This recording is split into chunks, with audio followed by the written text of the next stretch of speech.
yes, we strongly recommend breastfeeding, especially so even during the prenatal checkup of our patients, we already orient them or we already tell them about the benefits of breastfeeding for their newborn babies.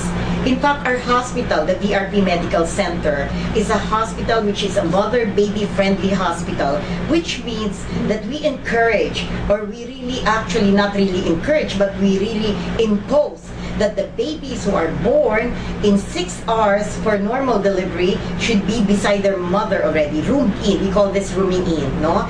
For mothers who underwent cesarean section, 12 hours. The baby should be roomed in already with them. This is to encourage early breastfeeding in the baby.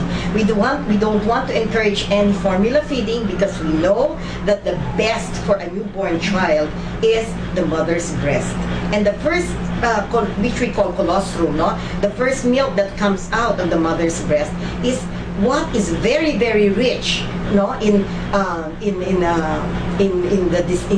the baby's fight against diseases. This will be very protective, no? For the baby, especially so during the growing up years of this little baby. So we really encourage it strongly. In fact, our institution has come up with a new facility which we call the lactation clinic.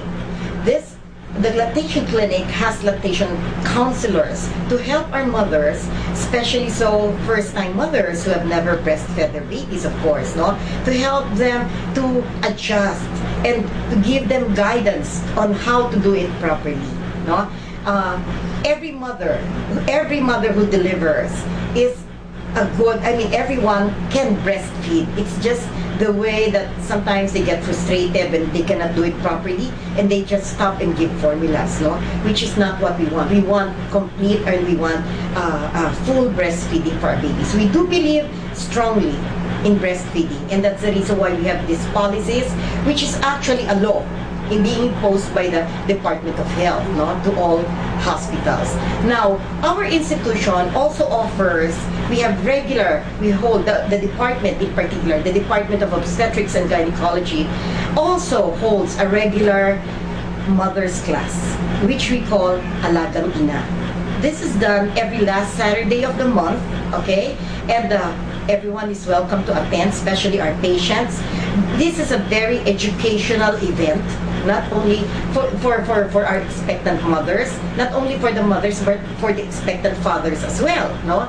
We tell them there are 3 modules in this mother's class, or Alagang Ina. The first module is composed of prenatal care and nutrition.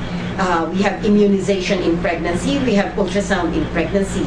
The second module, which is done the following month, the last Saturday of the next month, the topics are labor and delivery, and anesthesia in pregnancy, and essential intrapartum newborn care. The third module of this session is the last month is on postnatal care and newborn care and family planning. All these topics are really directed, or we want our patients, actually, the prospective mothers, the prospective parents, to learn from these sessions. And this becomes somehow an interactive kind of thing where they can ask questions, no?